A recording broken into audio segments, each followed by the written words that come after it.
Olá, gente, bom dia. Hoje nós vamos para a nossa aula de arte e nós vamos aprender um pouquinho sobre a história do teatro.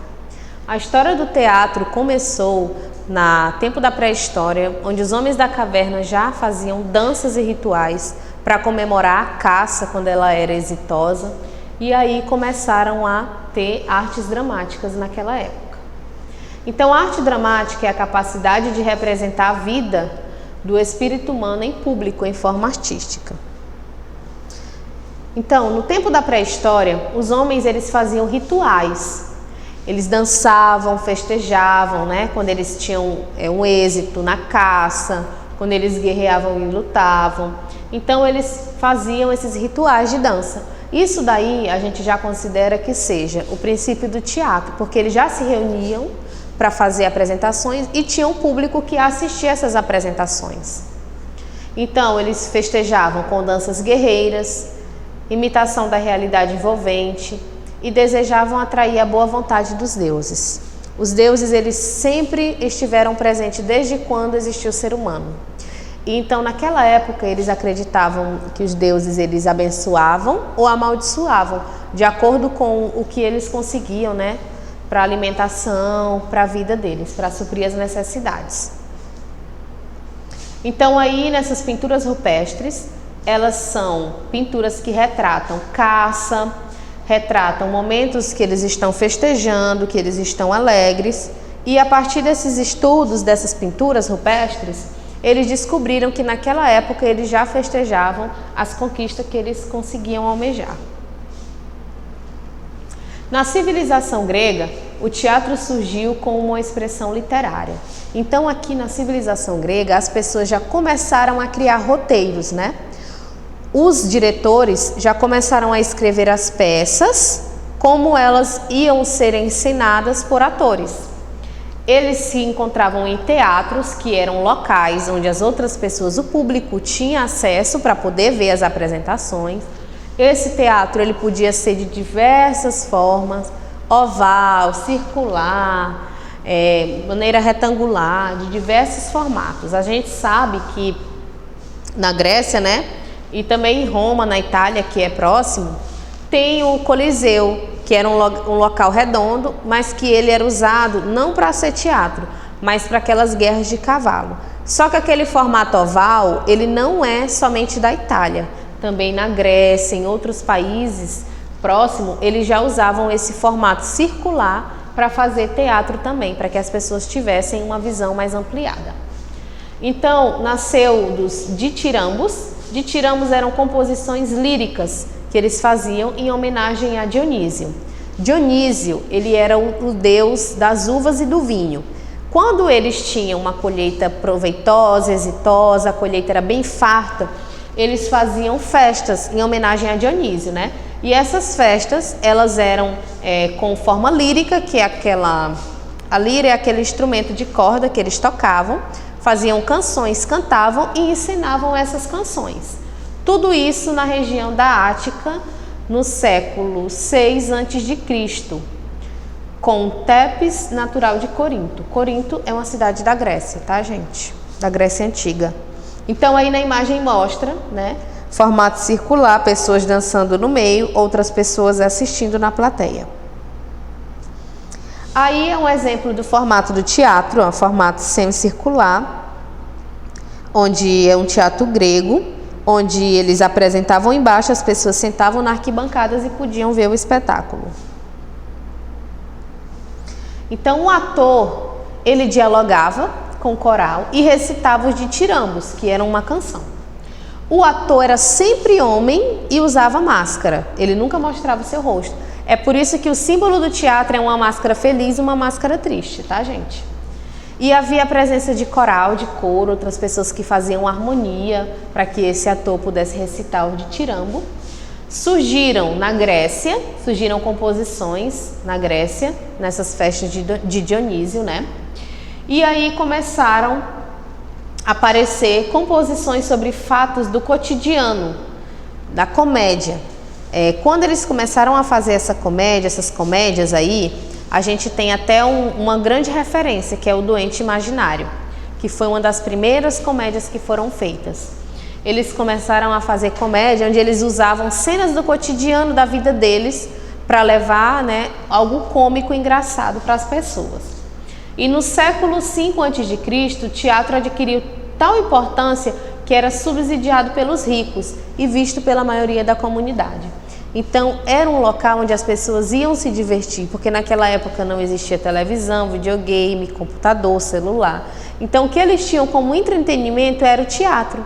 E eles viram que o teatro, ele fazia com que muita gente isse, né, ao teatro. Então, eles decidiram não deixar o teatro somente para as festas de Dionísio, que era em determinada época do ano, mas fazer com que o teatro fosse algo comum, do cotidiano, onde as pessoas pudessem ir para assistir espetáculos, né? E assim eles fizeram. Aí são imagens de representações de atores embaixo e as pessoas estão em cima na arquibancada assistindo. Exemplos de algumas das máscaras que eles usavam para representar, né? Máscara era usado para fazer a expressão assustado, triste, feliz, de acordo com o personagem que eles fossem ensinar lá naquela peça teatral. Então a gente vê ali que é uma mulher espantada, aqui também, aqui já está um semblante mais sério e por aí vai. E na civilização romana, o teatro ele alcançou um destaque considerável na cultura.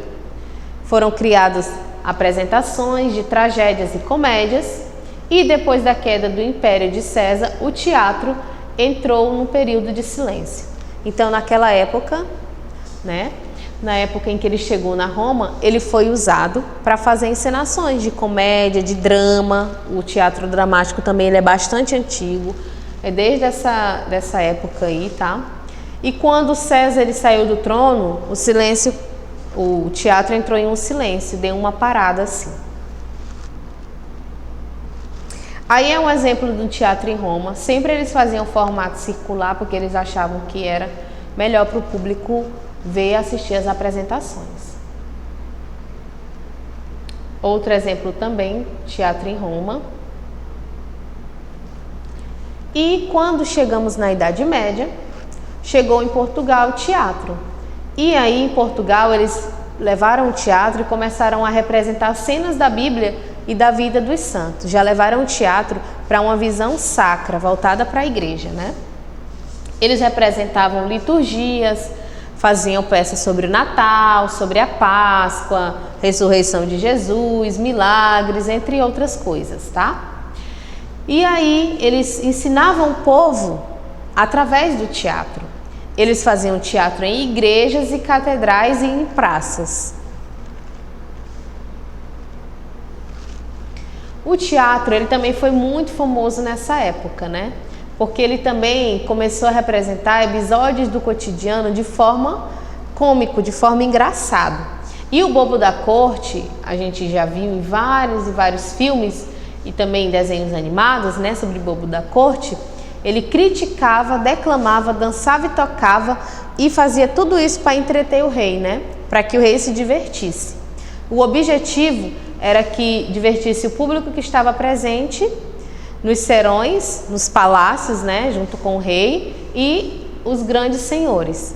Aquelas pessoas de alto nível, alto cargo que iam visitar o rei, né? Duques, duquesas. Então ele fazia uma apresentação, o Bobo da Corte, para poder entreter aquelas pessoas, para que eles pudessem rir, e ele usava cenas do cotidiano. Tocava, dançava e fazia com que as pessoas se divertissem. Então, gente, teve um renascimento aí no Teatro de Portugal, onde o Teatro de Portugal ele começou a adotar uma postura mais clássica, né? Começou a falar sobre tragédias, sobre cenas dramáticas, coisas dramáticas do cotidiano das pessoas. E esse teatro dramático, ele herdou algumas coisas do teatro da Idade Média, né? O teatro da Idade Média em Portugal eram coisas sacras, coisas religiosas. Então eles começaram a emergir peças de caráter religioso, com coisas do caráter burguês, coisas da riqueza, e também coisas do cotidiano, coisas populares, né? E tudo isso eles começaram a escrever peças dramáticas que mostravam um pouco mais da realidade. Eles apareciam em pátios ou teatros públicos e atraíam muita gente, atraíam boa parte da população. Nos séculos seguintes, o teatro chegou na Itália. O teatro da Itália foi o tipo de teatro comédia da arte.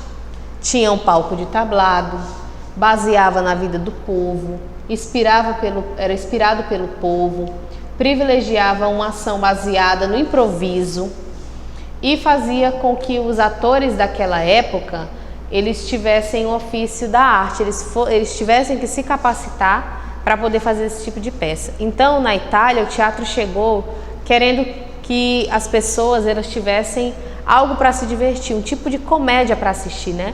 Eles faziam cenas do improviso, falavam da vida do povo, queria que o teatro fosse algo cômico, engraçado para as pessoas assistirem, né? Hoje em dia isso é muito comum. Nós vemos que existem vários programas no Brasil que fazem isso. Um exemplo de um programa desse é a Escolinha do Professor Raimundo, que eles fazem o teatro. Eles têm um roteiro sim, mas eles improvisam também na hora e falam coisas do cotidiano da vida deles. Então, na Itália, eles tratavam assuntos diversos. Com esses assuntos diversos, fez com que todo mundo gostasse de ir ao teatro na Itália. E os recursos que eles usavam no começo eram palcos de tablado, mas depois, como eles viram que as pessoas adotaram mesmo e gostaram bastante do teatro que eles faziam, eles começaram a aperfeiçoar, começaram a fazer cenários melhores, figurinos, né? E começaram a aperfeiçoar suas peças. E depois começou a surgir as companhias ambulantes. Hoje em dia nós conhecemos o circo e sabemos que eles andam de cidade em cidade fazendo seus espetáculos. Naquela época, como hoje ainda existe, são companhias de teatro que andavam de cidade em cidade fazendo seus espetáculos. Hoje em dia ainda existe isso, né? É bem difundido em estados como Rio de Janeiro, São Paulo, Curitiba, Curitiba não é um estado, desculpa, na cidade de Curitiba, na cidade de São Paulo, na cidade do Rio de Janeiro e em outros lugares do Brasil. Nós, do Nordeste em si, ou daqui, não temos muito essa cultura, né, de ir ao teatro, mas aqui em Imperatriz existem sim peças de teatro que falam de coisas cômicas do dia a dia e engraçadas. O teatro atingiu uma robustez na Itália, né? E requintes exagerados começaram a fazer com que esse teatro ficasse cada vez mais realista. O palco foi ampliado, cenários, guarda-chuvas e assim o teatro na Itália fez assim um boom, saiu de uma coisa bem caseira para se tornar uma coisa bem sofisticada. E em Portugal, o teatro estava apagado, estava sem inspiração, estava lá naquela época de coisas dramáticas, né, de coisas clássicas, então as pessoas já estavam perdendo o gosto por ver esse tipo de coisa. Aí é um exemplo do teatro, né, o Doente Imaginário, que eu citei para vocês, que é uma peça cômica, que foi feita por Molière. Molière, ele era francês, e ele foi o pai da comédia, ele foi considerado o pai da comédia. Essa peça mostra coisas do cotidiano, fala sobre como era difícil ficar doente nessa época, onde os gastos eram muito altos, não existia saúde pública e tudo que eles gastavam, eles tinham que arcar depois, né? E era uma época bem difícil. Então, em Portugal, chegou a era do romantismo e lá o teatro ganhou uma nova vida. O teatro, que antigamente era lotado somente pela alta sociedade, né? Depois, com essa época do renascentismo, né? Surgiu a ópera e o balé. A ópera, que a gente sabe que o berço da ópera foi na Itália, só que como a Europa são países muito próximos, essas influências elas chegavam em outros países muito rápido. Então, com isso, Portugal começou a oferecer óperas e balé nos seus teatros. Aí é um exemplo de conservatórios e locais onde eles tinham a opção de aprender sobre drama, sobre teatro, estudar para que eles se aperfeiçoassem para serem melhores atores e roteiristas. O Teatro Nacional, ele abriu as suas portas em 13 de abril de 1846, durante as comemorações do 27º aniversário de Dona Maria II. passando por isso a exibir o seu nome na designação oficial. Então aí mostra, ó, o teatro, como o teatro era esplendoroso, era grande, algo bem magnífico na Europa naquela época. Aí são fotos atualmente. E no século XX, que já foi mais modernizado. No século XX, o teatro já estava mais moderno, ele já estava mais requintado, já tinha acesso a som, iluminação, cenário, adereços, e eles começaram a usar a criatividade, começaram a fazer mais peças que retrataram o dia a dia, começaram a fazer peças do cotidiano e que retratassem melhor a vida das pessoas. Aí é exemplo de alguns dos principais dramaturgos portugueses. Dramaturgo é a pessoa que está responsável por fazer a peça, escrever para que os atores encenem a peça, tá? Algumas fotos das apresentações que eles faziam e as alterações que eles fizeram durante todo o tempo do trajeto do teatro em Portugal. Começaram fazendo peças sacras voltadas para a igreja, depois foram fazendo teatro mais clássico, depois foram fazendo um teatro voltado mais para a sociedade. E é isso, a nossa aula de teatro vai finalizar por aqui. Eu quero deixar aqui meu muito obrigada pela atenção de vocês e até a próxima aula.